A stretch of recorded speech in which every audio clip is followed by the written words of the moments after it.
숙제하기도 좋은 때이고 예, 공부하기도 좋은 때인 것 같습니다. 왠지 좀 서운한 감도 들고요. 저는 올해는 아마도 8월 말까지는 고생해야 되겠다 생각하고 마음으로 단단히 준비하고 있었는데 갑자기 상대가 기권해버린 것 같은 좀 서운한 느낌 같은 것도 한편으로는 들었습니다. 아무튼 곧 환절기가 되고 하니까 더 이제 건강도 잘 챙기시고 또 우리 공부심도 다시 한번 챙겨보면 좋겠습니다.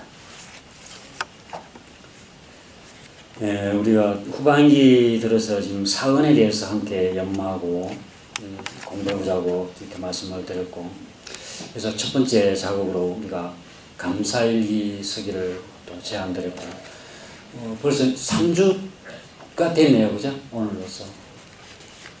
또 사회 보시는 관산 부회장님께서 또 신고에도 간절히 우리가 감사일기 쓰기를 지속하도록 또 서원을 올리고 해서 더 감사드립니다.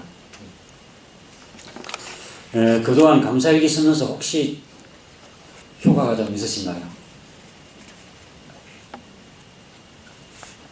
아직은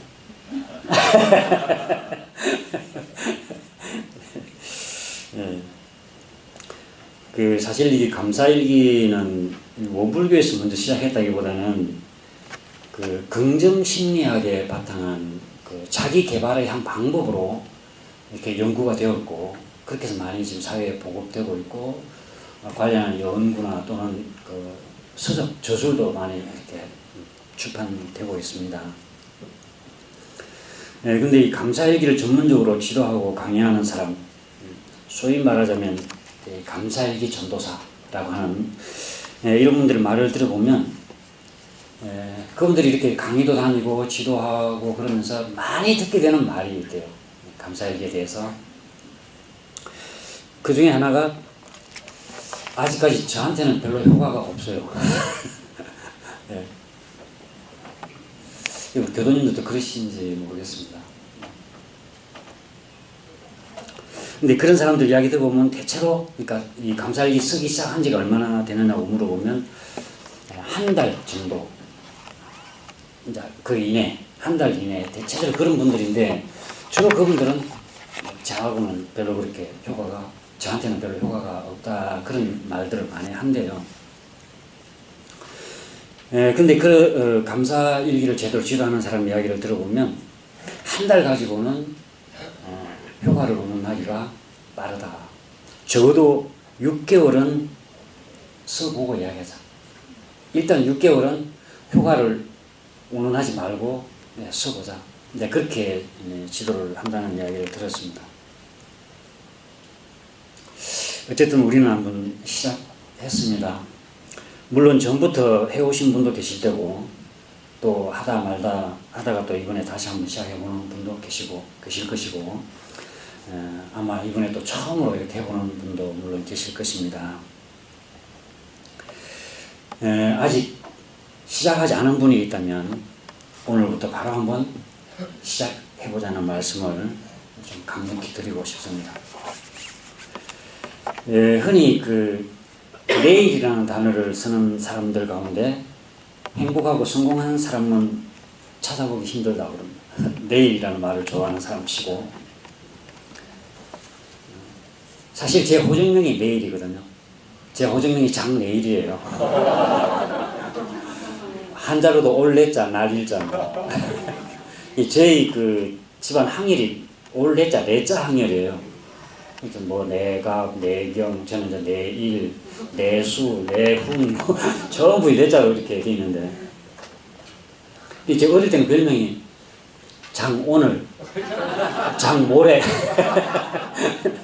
그런 별명들 많이 듣고, 그런 별명은 있어도 사실은 내일이라고 하는 게 조금 희망적이고 어떻게 좀 미래지향적인 그런 의미도 있고 그렇잖아요. 그래서 제 나름대로는 좀 자부심을 갖고 제 이름에 대해서, 내일이라고 하는 이름에 대해서 뭐 남들이 놀리든 놀리지 않든 이제 그런 생각을 가지고 이렇게 학교를 다녔던 기억이 납니다. 근데 지금 한번 돌아 생각해 보니까 그게 미래지향적이다라는 또 그런 측면도 있지만 이게 어떻게 보면 오늘은 좀 소홀히 하고 미래에 너무 내 에너지를 두고 살고 있지 않나. 또 한편으로는 이런 생각도 들고 또 어떤 때는 계속 내일 미루기만 하고 지금 당장은 좀 저도 좀 미루는 습관들이 있거든요. 그런 측면에서 보자면 저는 호정명이 아니고 분명히 새롭게 분명을 갖게 된 게 굉장히 다행스럽고 또 다른 감사할 거리입니다. 어쨌든 내일이 아니고 오늘 지금 당장 시작해보는 것이 굉장히 중요하다는 말씀을 드리고 아직까지 하지 않으셨다면 한번 해보면 좋겠다는 말씀을 다시 한번 드립니다.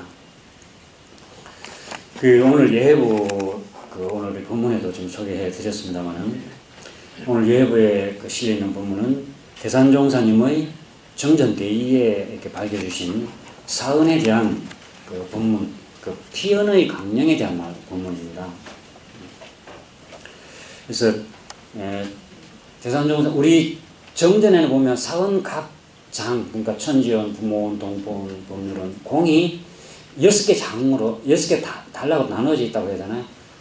첫 번째가 피언의 강령이 있고 두 번째가 피언의 조목이 있고 세 번째가 보언의 강령이 있고 그 다음 보언의 조목이 있고 그 다음에 배언에 대한 내용이 있고 보언의 결과, 배언의 결과 이렇게 장마다 그렇게 다 이렇게 똑같은 목차로 이렇게 밝혀져 있습니다.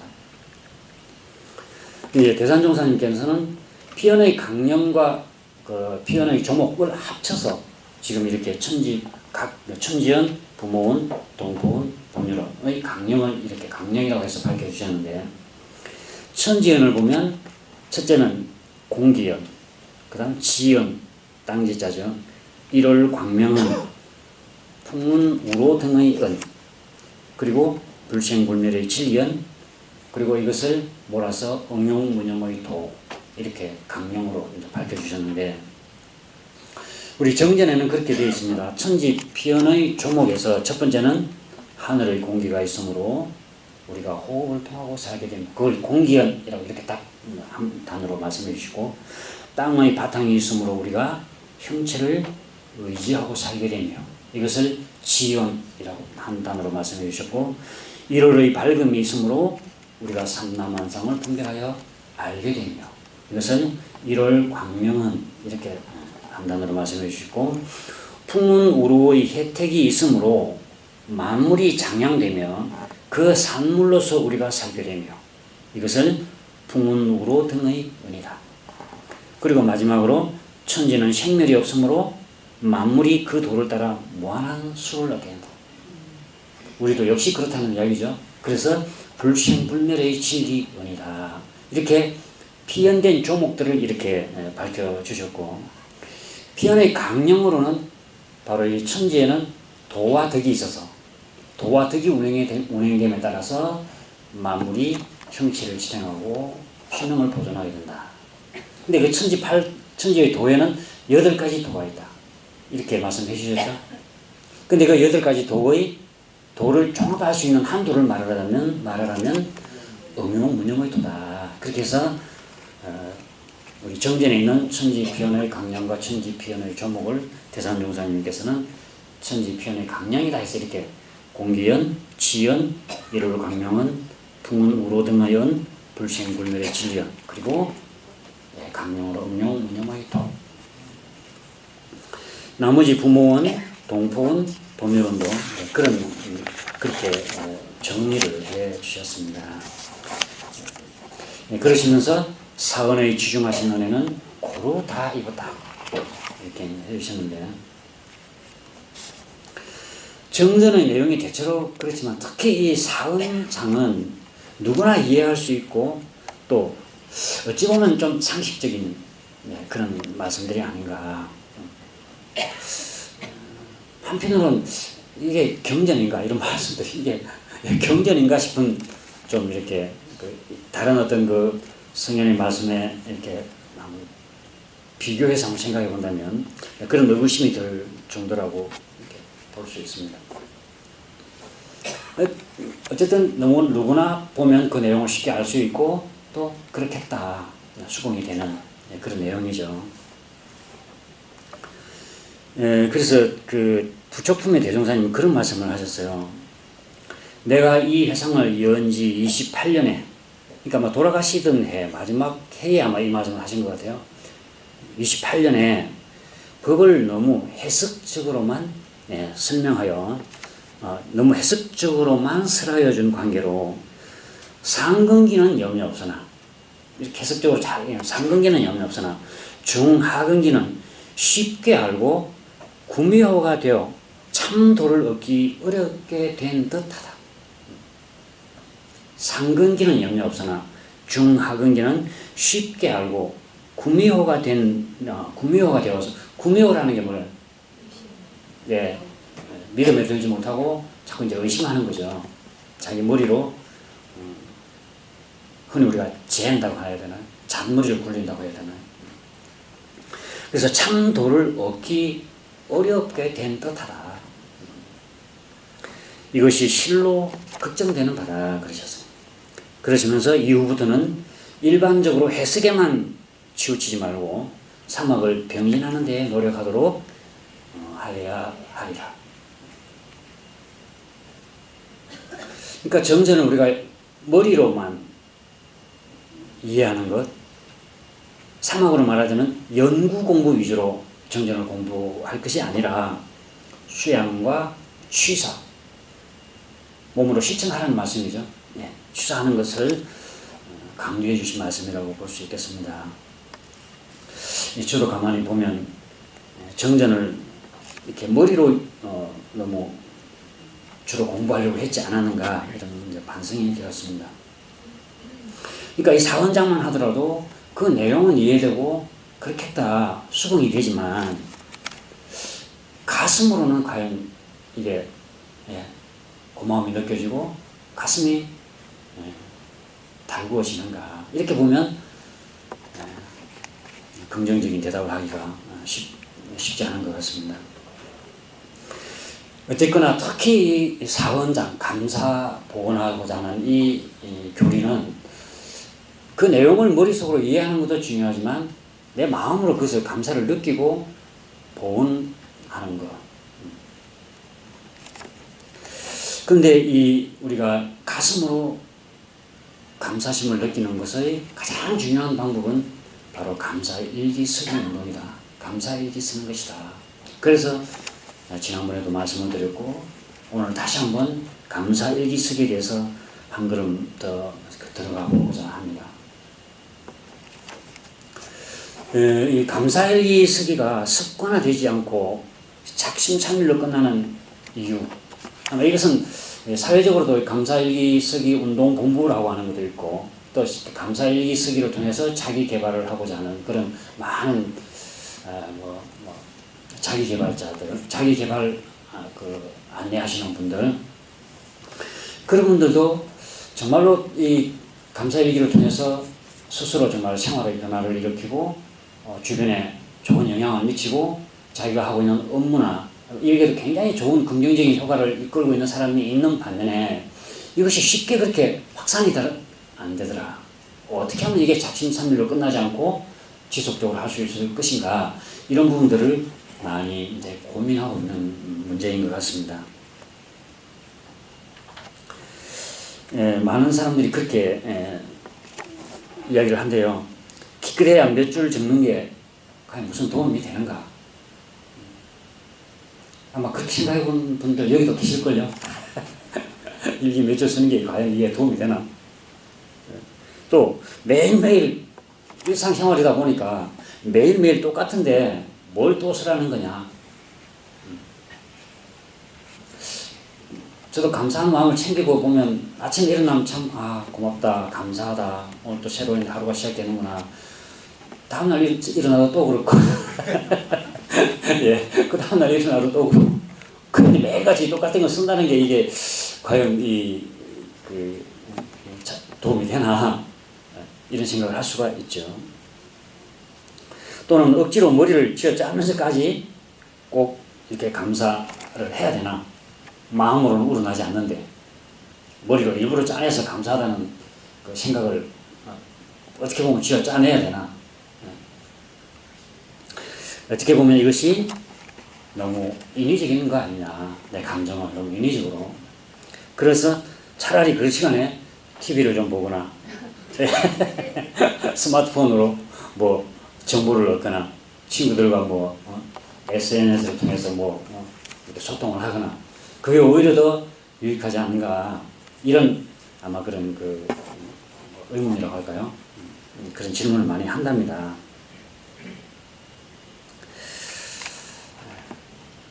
대체로 우리는 그랬던 것 같습니다. 특별히 고마운 것도 없고 또 고마운 생각도 잘 그렇게 안 들고 어쩌다가 한 번씩 그럴 일이 있을 때만 그렇지 평소 일상생활 속에서는 고맙다는 생각이 그렇게 잘 들지도 않고 지금까지 우리는 대체로 그렇게 살아왔던 것 같습니다. 그런데 감사의 길을 써야 되느냐, 감사의 길을 쓴다고 도움이 되느냐, 이런 이야기죠. 그런데 감사라는 이 감정, 고마움, 이 감정은 연구해보는 결과에 의하자면은 그런 마음이 우리는 고마운 마음이 들지도 않는데 꼭 그렇게 고맙다고 해야 되나 이런 생각을 많이 하는데 감사하다는 이 감정, 고맙다고 하는 감정은 저절로 주어지는 것이 아니고 스스로 찾고 선택하는 거다. 내가 찾고 선택하는 거다. 그러니까 많은 훈련과 연습을 통해서 만들 수 있는 능력이라는 거예요. 저절로 주어지는 감정이 아니고 내가 훈련과 습관을, 그러니까 연습을 통한 습관화, 그걸 통해서 이것도 능력이다. 감사심을 발견하고 고마운 마음을 갖는 것도 내 감정의 능력이다. 그렇게 이야기를 합니다. 결국 감사는 훈련이고 연습이다. 그 지선아 사랑해라는 책 혹시 보셨는지 모르겠네요. 아마 들어보셨을 건데 이지선 씨라고 이분은 지금은 그 프로그램이 없어졌죠. SBS에서 한때 그 힐링 캠프라고 해서 그 사회 각계에 좀 그 뭐랄까 감동적인 그런 삶을 사는 분들을 초대해가지고 이야기 들어보고 하면서 어떻게 보면 보는 사람으로 하여금 삶의 힐링을 하게 하는 그런 프로그램들이 있었는데 거기에도 출연을 했던 바가 있는 분이고 KBS 그 인간극장에도 한번 이렇게 출연한 바가 있는 그런 분입니다. 지금은 아마 나이가 40살 정도 됐겠네요. 이분이. 이지선 씨가 23살 되던 해, 그러니까 2000년도입니다. 그 해가 이제 대학 4학년이었는데 대학원 진학을 준비하면서 도서관에서 공부하다가 집에 돌아오는 길에 오빠차를 타고 집으로 돌아오는 길에 뒤에서 음주운전을 한 트럭이 이제 그 이지선 씨가 산 차를 들이받은 거예요. 들이받으면서 큰 그 이제 뭐 충격을 받고 차는 폭발하면서 화재가 일어나고 그렇게 해서 본래는 거의 뭐 죽었다고 해서 포기할 정도로 그랬는데 포기한다고 그러고 죽었다라고 뭐 의사들도 아마 응급실에 갔을 때는 그랬던 모양이죠. 그런데 그 따라가던 아버지가 딸이 숨 쉬는 걸 봤어요. 그래서 아직 숨이 끊어지지 않았다. 살리자. 그렇게 해서 살리게 된 사람인데, 그러니까 온몸의 53%가 화상이라고 그러니까 절반 이상이 완전히 화상, 특히 상반신 쪽은. 그러니까 얼굴도 전부 이제 화상 입어서 그 피부 이식 수술을 다 했던 그런 것이어서 젊을 때 사진은 대학생 때 사진을 보면 정말 예쁜 아가씨였어요. 근데 얼굴을 다 그렇게 화상 해놔가지고 남들이 보면 정말 뭐라고 해야 될까요? 접근하기가 좀 어려운 느낌이 들 정도로 얼굴도 일그러져 있는 그런 상태입니다. 근데 수없이 많은 이제 그 수술을 하고 그러면서 어쨌든 그 당시에는 그 방송할 그 당시에는 미국에서 그 사회복지 관련 이제 공부를 하면서 박사과정을 밟고 있던 그런 때에 그때 이제 한국에 와서 방송 출연하고 그랬었습니다. 그분이 그 하면서 그 이야기 들어보면 그래요. 엄마 이제 그러니까 피부가 쉽게 그렇게 도달할 것 같지 않았나 봐요. 재생이 될 것 같지 않았던가 봐요. 몇 번을 수술하고 그러면서 도저히 안 될 것 같으니까 포기하고 싶어. 어떤 때는 너무 답답하고 힘드니까 엄마한테, 근데 엄마는 계속 격려하겠지 않겠어요? 사랑한다 그러고 할 수 있다 그러고. 그러니까 아마 본인은 너무 이제 마음 고통이 있으니까 했겠죠. 엄마가 내 인생하고 바꿀 수 있겠어. 그렇게 질문을 할 정도로.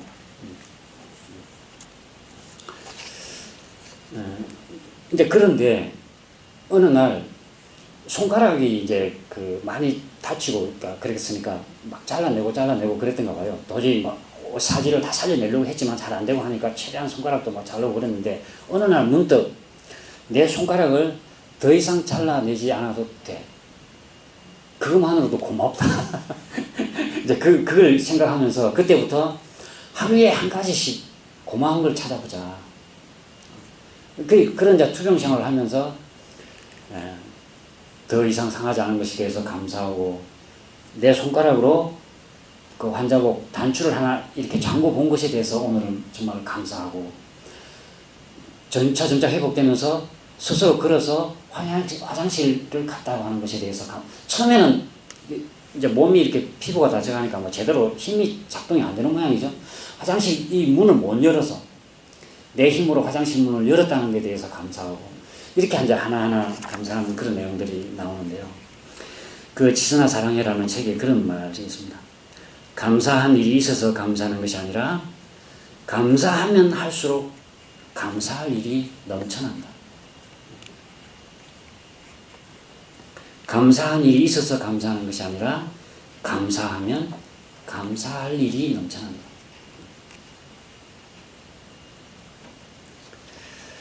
물론 이건 좀 극단적인 사례이긴 하죠. 감사 얘기를 어떤 훈련과 연습을 통해서 우리가 감사심이라고 하는 게 어떤 훈련과 연습을 통해서 이루어질까? 우리가 이 근육을 제대로 쓰려면 평소에 꾸준한 운동으로 이렇게 근육을 단련시켜야 되잖아요. 감사라고 하는 감정도 그와 똑같다 말씀드린 것처럼 평소에 꾸준히 연습해서 습관화해야 매사에 감사할 수 있는 그런 능력이 보유가 된다. 그런데 우선 연습에 들어가기 전에 더 중요한 것은 감사하려는 의도를 먼저 가지는 게 중요하대요. 내가 감사 생활을 해야 되겠다라는 의도를 우선 갖는 게. 그런 의도를 갖고 계세요? 감사한 마음이 안 드니까 그냥 그리고 내 지금 삶에 크게 그런 뭐 어려움이 있는 것도 아니고 그냥 무난히 잘 살고 있으니까 그러면 내가 감사한 생활을 해야지 라는 의도가 아직까지 잘 일어나지 않은 상황인 거죠. 어떤 의도를 가지느냐에 따라서 보이는 것이 달라진다면 아마 들어 경험해 보셨을 거예요. 그 감사일기의 힘이라고 하는 책을 쓰신 그 애니 김이라고 하는 분이 있는데 감사일기와 관련된 책들이 많이 나와 있습니다. 많이 있는데 그 중에 애니 김이라고 하는 분이 쓴 책이 하나 있습니다. 2015년도에 발간이 됐는데 그분 그 내용에 보니까 그런 게 있더라고요. 애완견을 강아지를 기르고 있는데 이분은 아마 강아지를 뭐 6개월에 한 번씩인가 이렇게 그 병원에 가면서 그때 이제 그 6개월치 이제 애완견 사료도 같이 구입하고 그렇게 했던가 봐요. 근데 어떻게 됐든지 한 번은 뭐 병원을 빠뜨렸든지 어쨌든 해서 사료가 이제 다 된 거예요. 그러니까 이제 나중에 다음 병원에 갈 때 가서 이제 해야지라고 생각하고 남아있는 사료를 다 이제 그러고서 다 먹이고 놨는데 그래도 아직 우선 이제 지금 그 아마 병원에 갈 뭐 상황이 안 돼서 우선 어떻게 구해야 되겠다고 생각은 머릿속에 있는데 마트에 갔더니 그동안 몇 개월을 그 지역에 살면서 그 마트를 계속 다녔는데 전혀 눈에 보이지 않았는데 한쪽 코너에 가니까 애완견 사료들이 자꾸 이렇게 종류별로 쌓여 있는 거예요. 그래서 주인한테 이 코너를 새로 만드는 그 이제 전문이겠죠. 이 코너를 새로 만들었나 보죠. 인사를 했더니 오래전부터 있었다는 거야. 예. 내가 찾지 않으니까 사실은 보이지 않더라. 또 한 예를 들자면 그렇습니다. 이분이 이제 그 승용차를 이제 새로 바꾸려고 새로 사는 건지 아무튼 바꾸려고 해서 이제 여러 뭘 살까 이렇게 하다가 그 영업장에 가서 이렇게 그 모델을 보는데 오렌지색의 그 미니 쿠퍼라고 하는 차가 있나요? 저는 기억이 안 납니다. 근데 딱 그 차를 보는 순간 이거다 싶은 거예요. 오렌지색의 미니 쿠퍼를 사자. 그렇게 해서 이제 그 영업사원하고 이야기를 하는데 영업사원이 적극 말리는 거예요. 차는 한번 사놓으면 이게 뭐 한두 달 쓰고 뭐 버리고 1, 2년 쓰고 뭐 이렇게 적어도 아니니까 뭐 어쨌든 거의 뭐 매일 쓰다시피 하는데 차는 그 눈에 튀면 이거는 금방 실증이 납니다. 그러니까 색이 무난한 색을 쓰는 게 뭐 쉽게 실증내지 않고 오래 타는 차고 또 사실 이 차 그 색상의 차가 거의 팔리지 않습니다. 고객으로서 아니 그 손님 그 뭐야 고객을 이제 판매자 입장보다는 고객의 입장에서는 권하고 싶지 않습니다. 조금 말리는 거예요. 근데 이 사람은 그 애니김이라는 분은 한번 그 딱 꽂힌 생각이 쉽게 안 가고 계속 머릿속에 있는 거예요. 이제 더 생각해보겠다 그러고 나왔는데 나오면서 길거리 다니다 보니까 자꾸 오렌지색의 미니 쿠퍼가 보이는 거예요. 그동안 오렌지색 미니 쿠퍼가 사실 그 오렌지색의 미니 쿠퍼가 많지는 않은데 그 많은 차 중에서 오렌지색의 미니 쿠퍼가 눈에 탁탁 들어오는 거예요. 그런 경험 혹시 해보셨어요?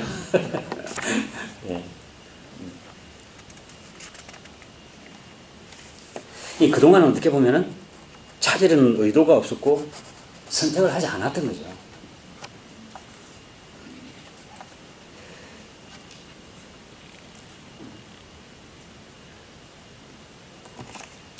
어쨌든 어떤 물건이나 생각이 자신의 인식 영역 안으로 들어오게 되면 우리는 어디를 가든 새삼스럽게 그것을 이렇게 눈여겨보게 되는 것 같습니다.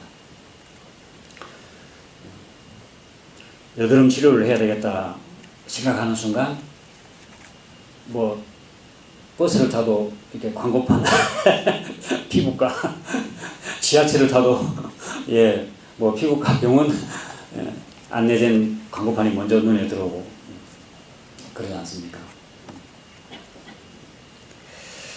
예, 사람의 그 두뇌는 어떤 목표가 강하게 입력되고 나면은 그 목표를 달성하기 위해서 움직이기 시작한대요. 근데 그것만 지금 계속 내 두뇌가 지금 작용을 하는 거죠. 그쪽으로만.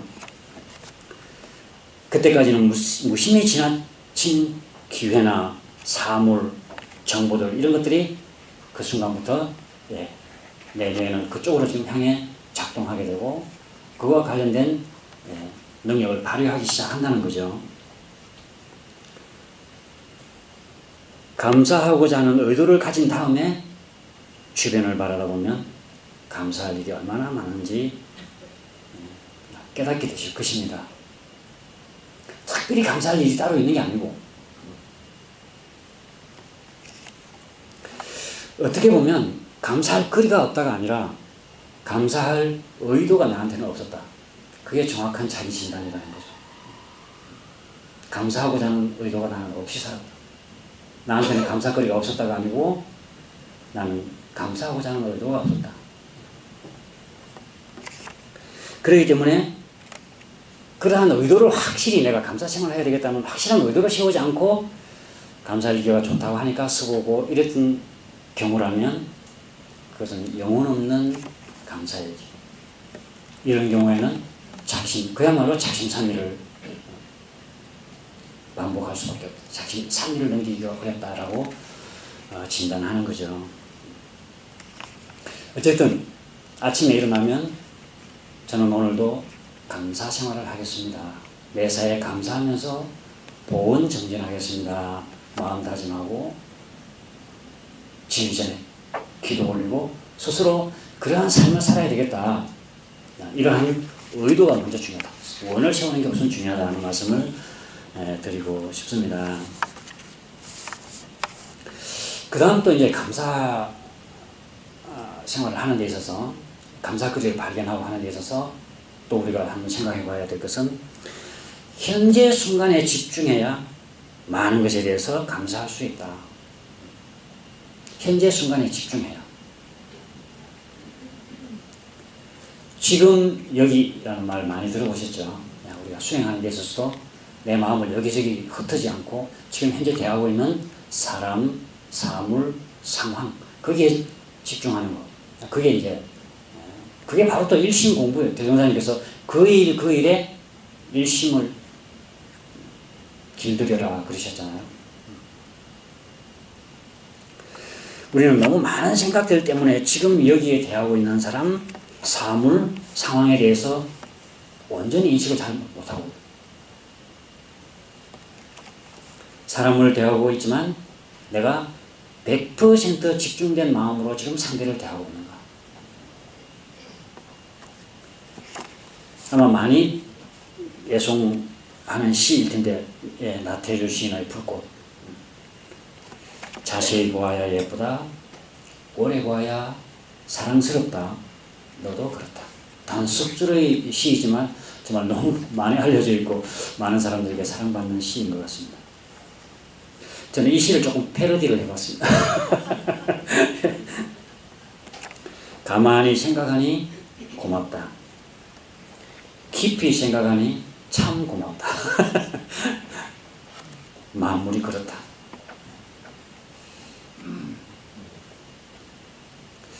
그 나태주 시인이 말하는 너도 그렇다. 자세히 보아야 예쁘다. 오래 보아야 사랑스럽다. 너도 그렇다. 이 너가 누구일까요? 저는 문학적으로나 이렇게 깊이 생각해 보지는 않았는데, 저는 이제 이 설교를 준비하면서 이 시가 생각이 나서 다시 한번 좀 생각을 해봤는데, 그냥 제 생각입니다. 너라고 하는 거는 그가 아니고 너여야 된다. 지금 나하고 대하고 있는 너여야 된다.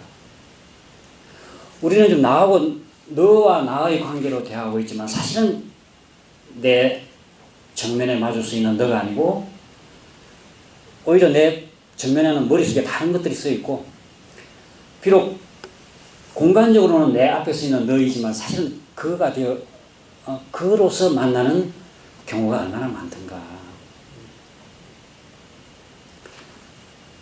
대하는 사물도 그렇고 지나가면서 꽃도 그냥 그 꽃 아니고 너 지금 내가 상대하고 있는 너 이렇게 볼 때 그 꽃이 예쁘고 사랑스럽고 고유한 아름다움이 보이게 되지 않나. 비교하지 않고.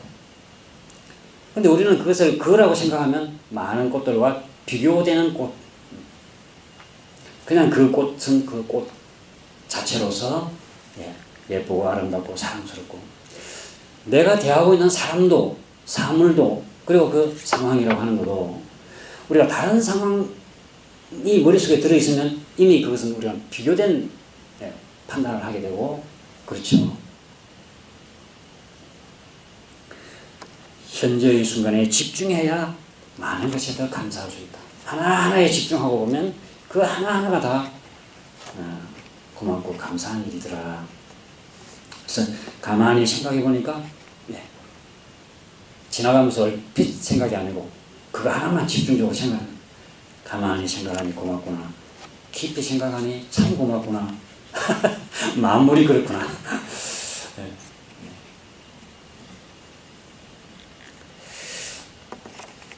또 이 감사심을 기르는 것 중에 하나는 염두에 둬야 할 것은 생각만으로 그치지 말고 글로 표현해보는 게 굉장히 중요하다. 감사일기 쓰자.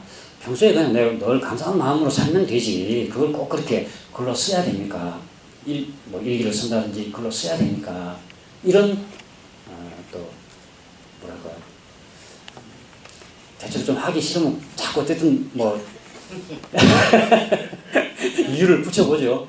아니 마음으로 쓰면 되지 뭘.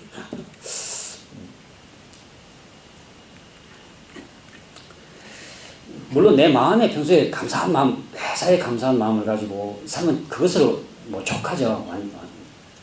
근데 우리가 늘 그렇게 되지 않으니까 좀 이렇게 훈련해보자는 거잖아요. 우리가 생각을 글로 적으면 그 생각에 대한 에너지를 훨씬 더 증폭시킬 수 있다고 합니다. 그러니까 쓰는 행위 그 자체가 굉장히 중요한 의미가 있다는 거예요. 마음으로 먹었으니까 됐어가 아니라 그 내용을 글로 써본다는 것은 생각을 문장으로 나타내면 머릿속이 정리되면서 생각만 할 때와는 또 다른 의외의 의미를 발견하게 되기도 하고요. 대체로 우리는 생각을 머릿속으로 다 정리해서 글로 쓰는 것, 일반적으로 그렇게 우리가 생각이 드나요? 머릿속으로 정리해가지고 생각을, 머릿속에 정리된 것을 글로 쓴다라고 우리가 생각하기 쉬운데, 사실은 글을 쓰면서 내 머리는 굉장히 정리가 됩니다. 막연하게 고맙다가 아니라 그 고마움을 글로 실제로 써보면 고맙다는 생각이 굉장히 정리가 된다는 것을 알 수 있고, 그 마음이 더 정폭된다는 것을 알 수가 있고요.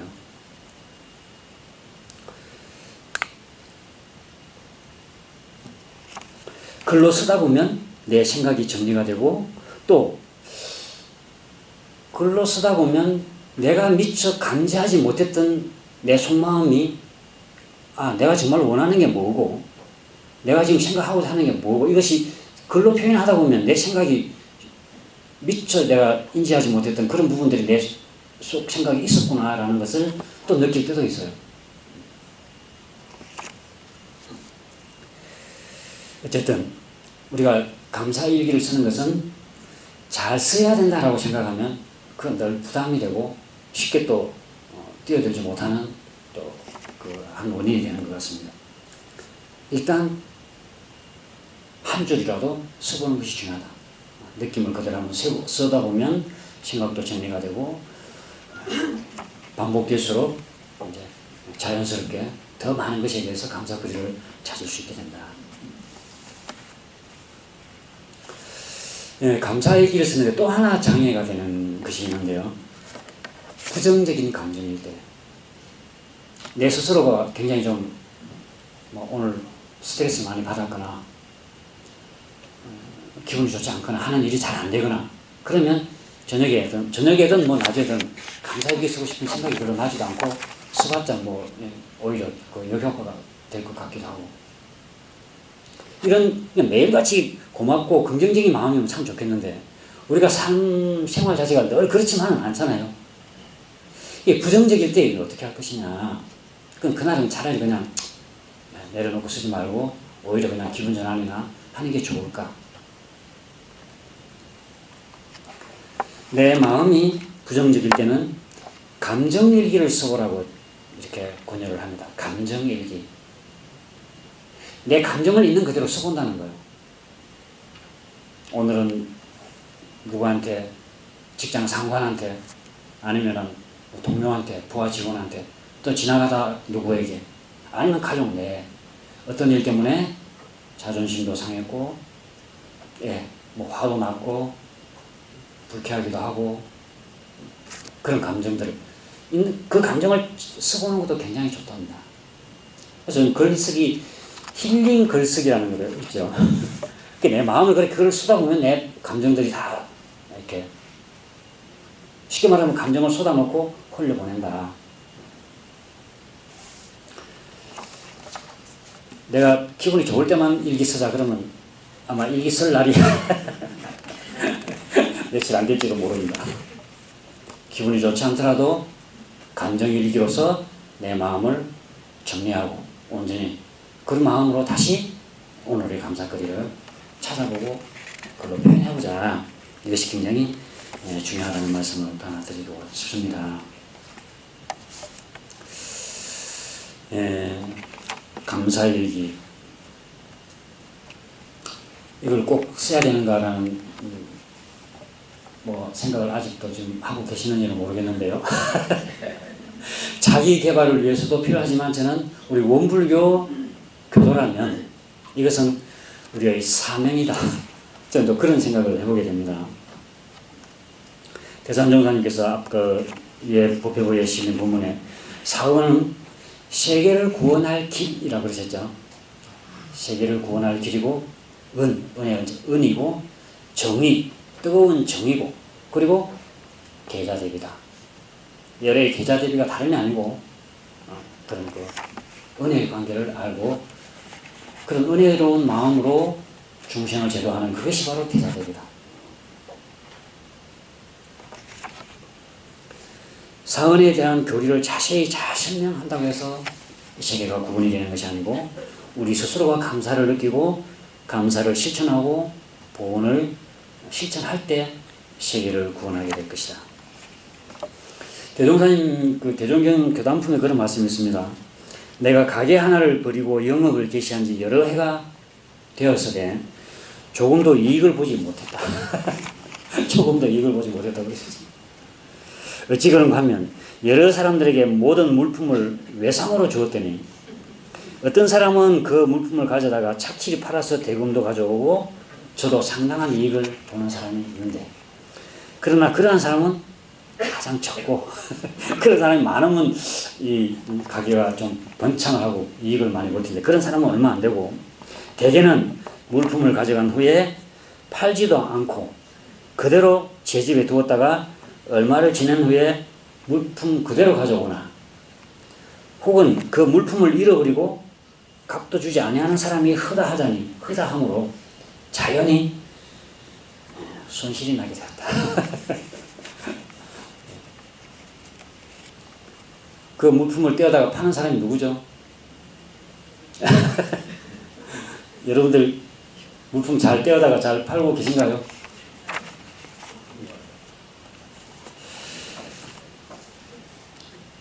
우리는 감사운동을 선구적으로 해나가야 할 사명이 있고 우리는 감사운동의 전문가가 되어야 되겠다 하는 말씀을 다시 한번 그 대종사님의 정신에 비추어서 생각해 보게 됩니다. 흔히 우리가 한 사람이 하품하면 그 하품이 퍼져나간다 그러죠. 우리 뇌신경학을 보면 거울 신경이라는 말 들어보셨어요? 미러 뉴런이라고 그래서 어떤 저 사람이 굉장히 슬픈 얼굴을 하고 있으면 괜히 나도 슬퍼진다는 거죠. 근데 실제로 이 어떤 슬픈 영화나 드라마를 보고 나서 그 사람의 뇌를 촬영해 보면 실제로 이 사람이 굉장히 슬펐을 때의 쉽게 말하자면 슬픔을 관장하는 그 부위의 뇌가 활성화가 됩니다. 그것을 우리에게는 거울 신경이 있다. 미러 뉴런이 있다. 그렇게 표현을 하는 거죠. 그러니까 행복한 사람, 굉장히 기쁘고 행복한 사람 옆에 있으면 왠지 나도 좀 기분이 좋아지는 것 같다는 거죠. 이게 그냥 괜한 기분 문제만이 아니라 실제로 우리 신체적으로 그렇게 작동을 하고 있다는 겁니다. 감사운동을 또는 그 하나의 훈련 방법으로 우리가 감사 일기를 쓰는 것은 내가 혼자만 하는 것보다 함께 해나갈 때 훨씬 더 추동력이 있더라. 그래서 우리가 굳이 꼭 이렇게 밴드에다가 올려야 되느냐 또는 노트로 써서 확인을 해야 되느냐 이렇게 생각할 수도 있지만 이것은 굉장히 아직까지 내가 완전한 자력이 쓰지 않았을 때는 굉장히 힘이 되고 촉진하는 그 원동력이 될 수가 있다. 다이어트 하는 사람 상황을 한번 조사해 본 그 자료가 있는데요. 보니까 그렇답니다. 어느 헬스에서 다이어트 프로그램을 이렇게 몇 개월 이렇게 6개월인가 그 프로그램을 이제 개설하고 이제 수강자를 모집을 했겠죠. 근데 그 중에 이제 혼자 이 친구하고 같이 온 사람도 있을 것이고 혼자 온 사람도 있을 것이고 그럴 텐데 혼자 온 사람들은 그 6개월 과정을 제대로 수료한 사람이 76%. 그런데 줄어든 체중 6개월 다이어트 하면서 줄어든 체중을 유지하는 사람은 그 중에서 24% 정도가 그 프로그램을 이수했고 그 효과가 지속되었다. 그런 연구 결과가 있는데, 반면에 친구와 함께 프로그램에 참여했던 사람들을 조사를 해보니까 처음 참여했던 사람의 95%가 그 과정을 무사히 마치고 또 60%가 그 6개월 동안 줄어든 체중을 그대로 유지를 해왔다. 그렇다라는 이제 그 연구 자료가 있습니다. 그러니까 이 감사 일기 쓰기, 감사 운동을 내 혼자 하는 것보다는 함께 할 때 훨씬 더 그런 효과가 있다는 거죠. 그 애니 김이라고 하는 이분은 본인도 몇 번 그 이제 감사 일기 쓰고 하는 것이 좋다고 해서 권유를 많이 받고 몇 번 하다가 잘 안 되고 그래서 어떻게 하면 이것을 지속적으로 할 수 있을까 생각하다가 감사 친구를 만들었대요.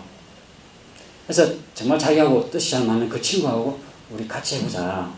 그렇게 해가지고 매일 아침에 오늘 감사 일기 썼느냐 서로 이렇게 문자를 주고받고, 가끔 또 가다가 너는 지금 무슨 일에 감동받고 감사하고 있니? 이렇게 써보기도 하고, 나는 오늘 이런 일로 감사했다. 그런 느낌을 전달하기도 하고, 그렇게 해서 서로 소통을 한다 할까요? 교류하면서 감사일기를 쓰는 것이 본인에게는 굉장한 힘이 되었다. 그런 내용을 봤는데 아마 그럴 것 같습니다. 어쩌면 우리가 이제 한 달 동안 한번 해보자라고 말씀을 드렸는데, 그래서 좀 9월 첫 주 되면 이제 한 달이 되는 셈입니다. 대체로 지금 한 20여 명 정도가 지금 밴드를 통해서 쓰고 계시고, 또 이렇게 감사 노트를 별도로 만들어서 쓰시는 분은 아직은 몇 분이나 되시는지 정확히는 모르겠습니다. 지난번 항단회 때 단장님들께 9월 2일에 밴드에 올리신 분이든지 아니면 감사 노트를 쓰신 분이든지 한번 확인을 해서 저한테 보고를 해달라 그랬습니다. 지난번에 말씀드렸듯이 우리가 이 권장하는 면에서 시상도 해보자 그런 말씀을 드렸는데, 어쨌든 이게 뭐 의무감, 지금은 조금 제가 좀 의무감 같이 이렇게 이렇게 권유도 해드리고 제안을 해드립니다만, 아마도 교무님이 하자고 하니까 안 할 수도 없고 아마 그런 친면상 하시는 분도 계시기는 할 것 같습니다만, 그러나 이것이 이제 그런 의미가 아니고 스스로 감사심을 챙기는 그런 단계로 이제 발전이 되었으면 좋겠다, 더 지속되었으면 좋겠다 하는 말씀을 드리고, 어떤 방법이라는 이런 것은 좀 더 이제 생각을 해보도록 그렇게 하겠습니다. 아무튼 나는 하품을 전달하는 사람이 될 것인가, 감사심을 전달하는 사람이 될 것인가, 우리 교당에 또는 가정에, 이웃에, 직장에 우리가 스스로가 감사심을 전달하는 그런 기준이 되어보자 하는 말씀을 다시 한번 드리면서 마치겠습니다.